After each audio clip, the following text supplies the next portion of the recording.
Thank you, Ajay, for gracing the occasion of your presence. Welcome back to this first session in the afternoon after lunch. And we are gathered here to discuss this book, The Politics of Virtue, Post-liberalism and the Human Future, by John Milbank and Adrian Pabst. This was published in, I think, August this year. And we are fortunate to have one of the authors here with us, Dr. Adrian Pabst, who is from the University of Kent and whose area of expertise straddles political theory, political economy, and international relations. He's also the author of many other works, including Metaphysics, the Creation of Hierarchy, and more recently, Blue Labor, Forging a New Politics. So I think we have both the written text and one of the authors here, so it's going to be an expansive situation for the interpretation of meaning. We also have with us Professor Gurpreet Mahajan from the Center for Political Studies. Professor Mahajan is a well-known political theorist, and her work on individual rights and on multiculturalism is very widely referred to. So we are fortunate in having, a wonderful discussant for this particular book. Adrian spoke to us yesterday when he was presenting his paper, and some of what he said tangentially refers to the book, but we haven't had a proper introduction to the book, so I'm going to begin by inviting him to spend about 10 minutes talking about the arguments of the book, after which the discussant will have her say, and then... Is it the final say or... All right. I don't know whether there are any final says, so... But I'm looking forward to engaged discussion. So please.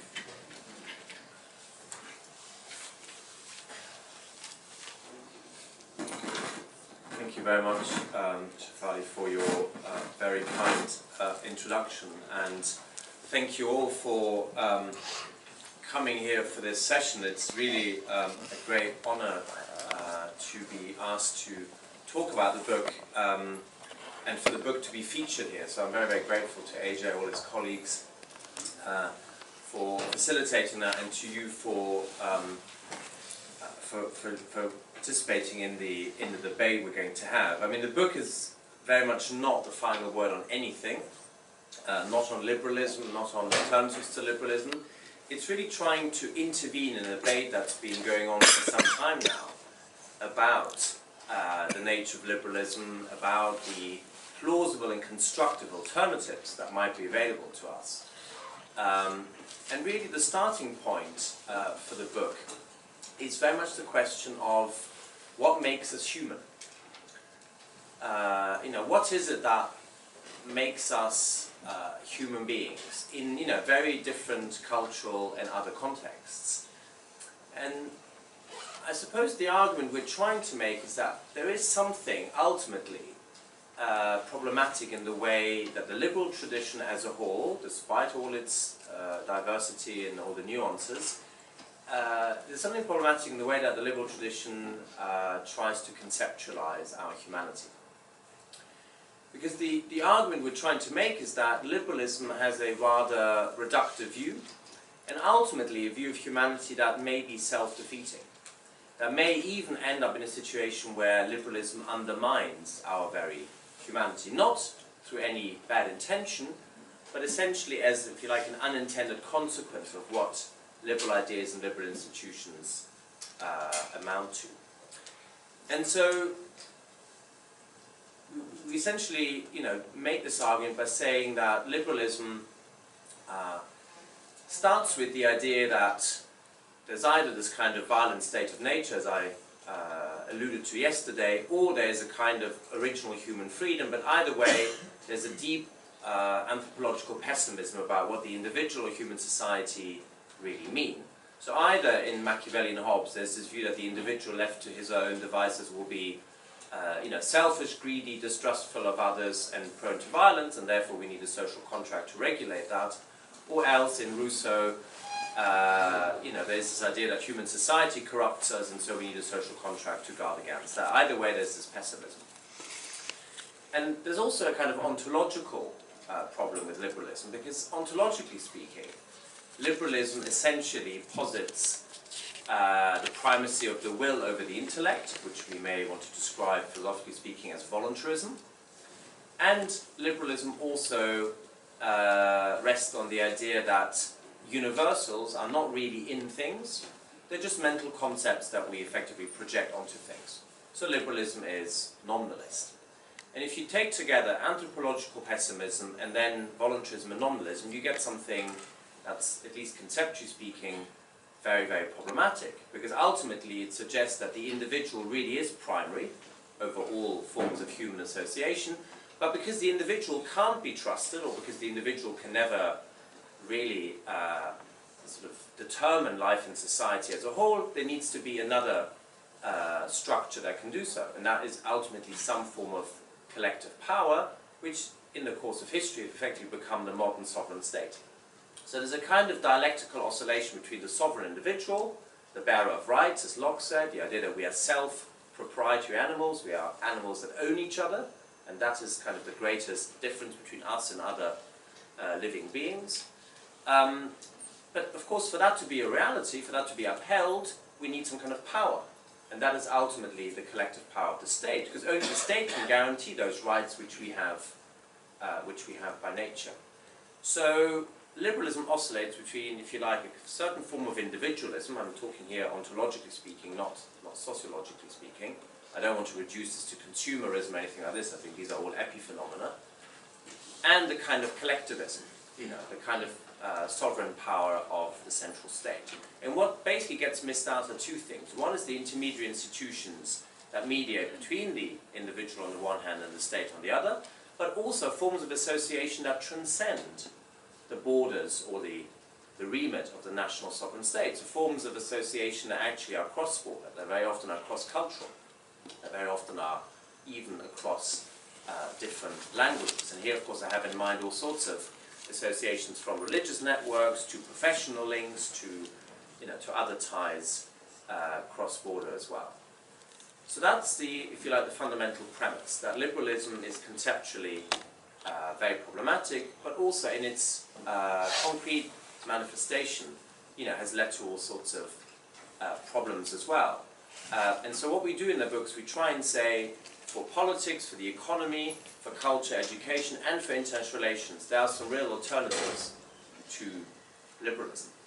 Now, what's very important to realize is that we're not advocating in any way a form of anti-liberalism, not philosophically and not politically or otherwise. Because what we're not suggesting to do is to in any way undo the achievement of liberalism, of which there are many, and which we do acknowledge. So there are certain freedoms and opportunities that we do owe to liberal institutions. There are certain forms of emancipation, certain forms of liberation that we clearly owe to the liberal tradition. So it's by no means dismissing its historical contribution.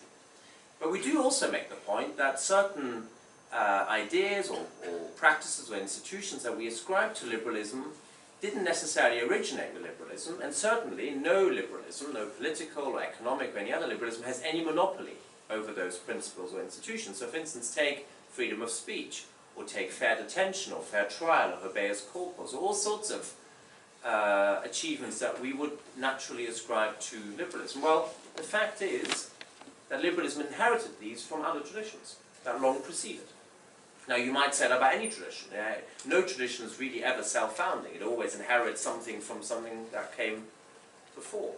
But that's also true for liberalism. And so liberalism really has no monopoly of these things. It's made a contribution to them. It's provided us with institutions that have given reality to some of these principles. But it doesn't mean that liberalism is the only option. It certainly isn't the end of history. where we are all converging towards a final form of human government. But nor are we, if the end of history isn't true, are we necessarily heading for a clash of civilizations, because as we also say clearly in the book, most conflicts of a cultural, civilizational nature doesn't happen between civilizations but within them. You know, I mean, that's true for Christianity if you think of the endless bloodshed between Protestants and Catholics. It's true of Islam if you think of the sectarian divide between Sunni and Shia. And it's true of all sorts of other conflicts which tend to happen within very broad civilizations or cultures. Never mind what else is flawed about Huntington's thesis. And really, in the end, what we are arguing in the book is that the main opposition today is not so much between left and right, between civilizations or any other dichotomy that's been popular. Rather, the main opposition seems to be between either a form of moralism, where, there's a conceit that only liberals in this case have the answer, that only the liberal model of democracy is the only valid one, that, that model alongside with the liberal economy should be, hegemonic and so on the one hand, and the total amoralism on the other hand. The idea that you can do politics, or you can have a society or culture, education, relations, without any kind of ethics whatsoever. Right? So it's really that kind of opposition between a moralism and an amoral realpolitik, if you like, that we think is the more fundamental opposition. And again, we are not reduced to those two options. What we're arguing for is a politics of virtue, which is not moralism, which is not telling people how to behave, but is rather a recognition that virtue comes more naturally to people, comes more naturally to human cultures and societies than either a kind of amoral, abstract realpolitik or, a set of, rather arbitrary values. Because virtue already refuses a binary between theory and practice, because virtue combines principles with practice. Right? Courage is, as Aristotle argued long ago, a very good example. Courage is something which, in some sense, comes naturally to people, not to everyone in the same way, but it is part of what it is to be human. And courage is a very good illustration of what virtue is. Virtue is always a radical middle between two extremes. Either a lack of virtue, which would then be a form of cowardice, or an excess of courage, which would be recklessness. So virtue tells us already two things. A, as I said, there's no binary between theory and practice, and B, it's a radical middle between two extremes. And we then try and apply that sort of thinking, the idea that virtue comes naturally to human culture and societies, and virtue is this radical middle ground. We apply this to politics, the economy, culture, education, and international relations. And I'll just say something very, very briefly on each, really, just in the last 2 minutes. When it comes to politics, what we're trying to say in the book is that liberal democracy, again, despite all its achievements, is really running into the ground because it's, sliding into a form of democratic despotism that can be very, very dangerous. It can easily slide into anarchy, it can easily slide into demagogy, it can easily slide into even a form of tyranny, be the tyranny of the majority of the minority, as we've seen long in the past, or else even a form of tyranny of the minority over the majority. In either way, it's just unbalanced.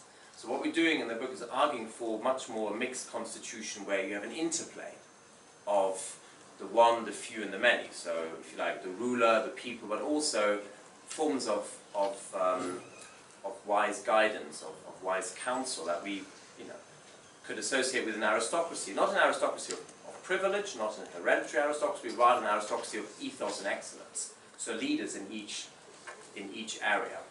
And that's something which is the only answer really to a completely corrupt oligarchy, which we're seeing worldwide in different contexts. So if you don't like oligarchy, I'm with you, but the alternative to oligarchy is not just to have enlightened rulers or enlightened people, you also need forms of leadership that can mediate between the two.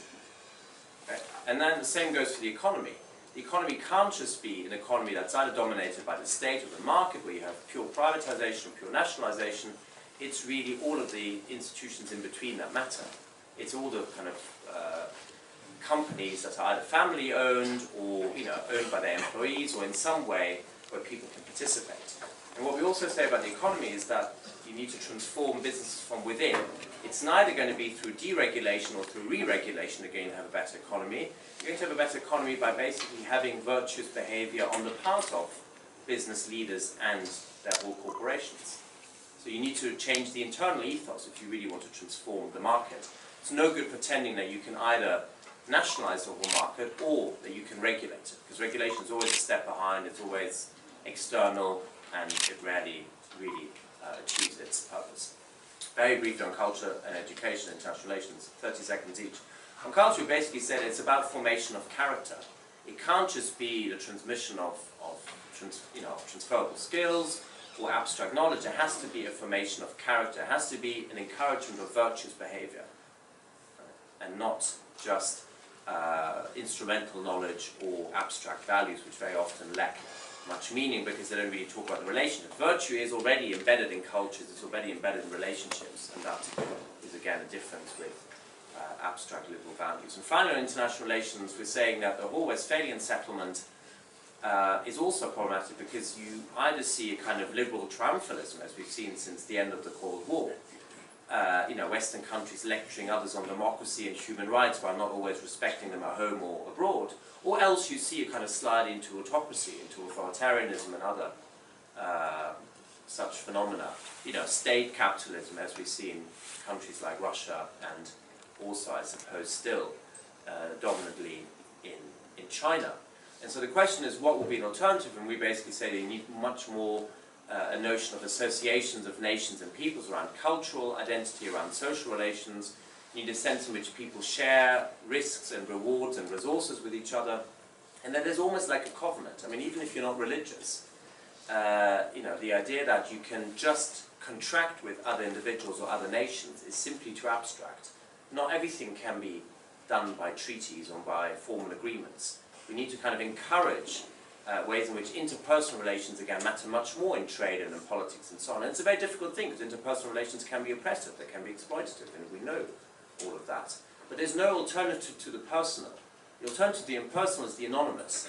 And when you face anonymous forces, you're more likely to be dominated by exploitation and oppression than if you try and encourage something virtuous in the interpersonal. So that's really what the argument is about, is what makes us human, and whether the impersonal forces of state and market can do so, and if not, what could be the alternative to that. But I should leave it here. I'm well over my 10 minutes. Thank you very much. Thank you.